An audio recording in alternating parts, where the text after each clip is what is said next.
Hey, Queen. Today we're going to be talking about money, money, money, money, money. Okay. And stay tuned because some of you are living a life of contradiction, and what you're doing is not going to allow movement.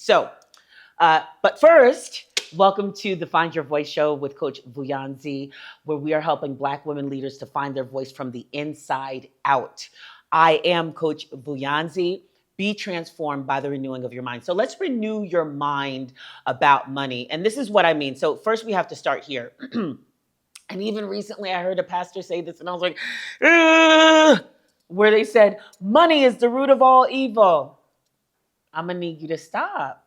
I'm going to need you to stop because in the book of Timothy, open up your Bibles to the book of Timothy. Okay, but honestly, in the book of Timothy, which is in the Bible, right? First of all, the author is believed to be the apostle Paul, but in that book, Paul actually says, and let's go on the strength that it is actually the apostle Paul. He says, the love of money is the root of all evil.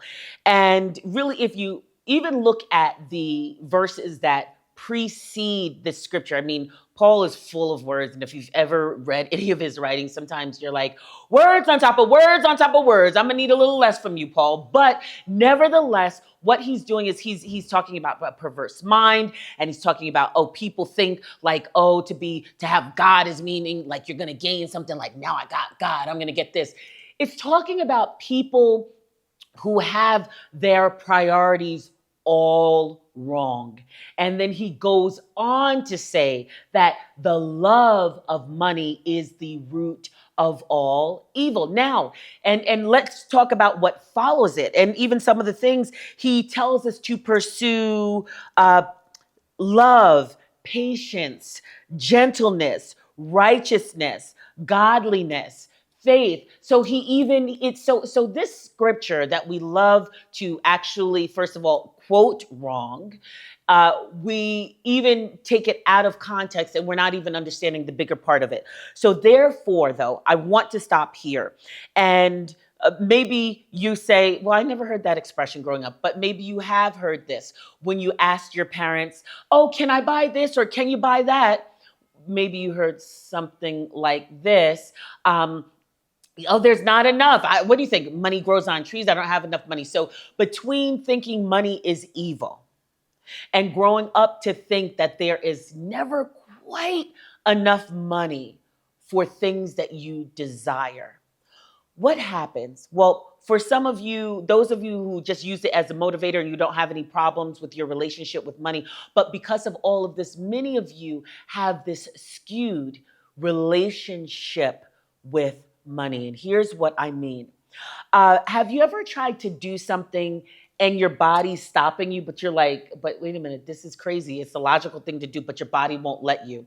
So I have a weird example. Oh gosh, do I even use this for you to know? I don't know. Okay, fine, I'll do it.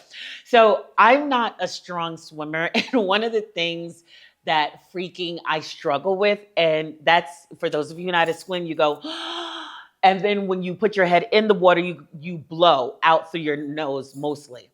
When it comes to blowing out of my nose, I know I'm blowing out of my nose. I know I'm not taking water in my nose, but for some reason, my body will not let me do it. And I've tried this so many times. I know that I can get over it. Hey, that's another problem. If any of you are hypnotists, maybe you can help me out with this. But anyway, my point simply is my body won't let me. Or your body reacts to something that you know isn't real. And this is what I mean. Any of you ever watched a scary movie before? And then you hear the scary music, and what starts to happen? You're like, your heart, right? Your body's starting to get anxious. You're like, oh my God, I can't, no, he's gonna die. Oh God, right? But here's the thing. Do you know that that movie's fake?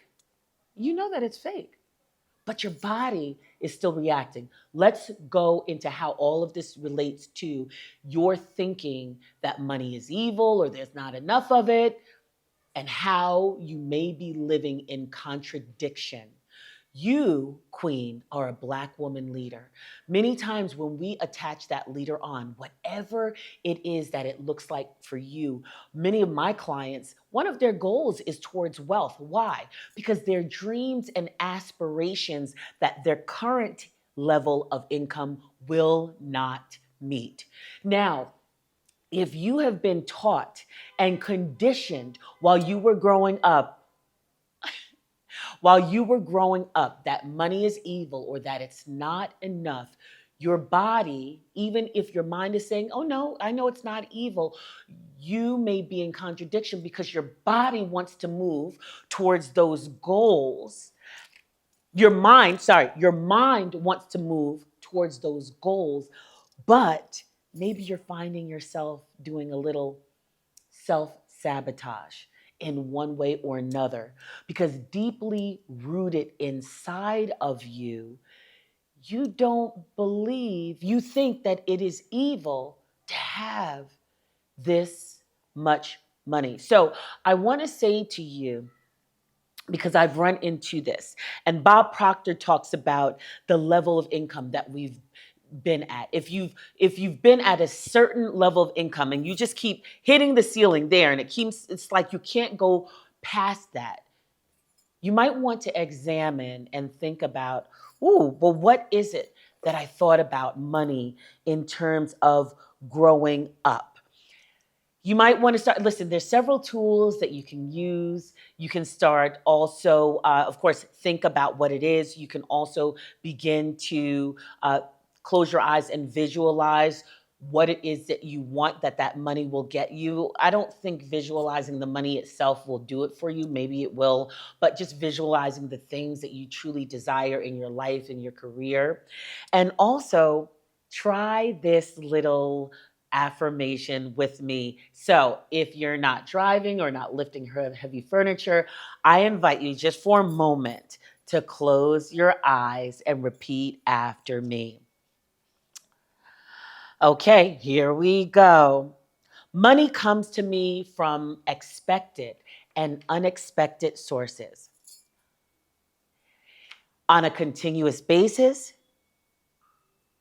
for the good of all and the harm of none from multiple sources that I get to keep, give, spend, save, and enjoy. Try that, say it a few times, not just a few times, maybe try saying it daily or come up with a money affirmation that really resonates with you. Put it on your bathroom wall on a sticky note if you need to, on your bathroom mirror. Let me know. And even I'd love to hear some of your own affirmations. But what have been your thoughts about money growing up? It may just mean that you're living in contradiction. Until the next time we meet, don't forget to like, comment, and subscribe.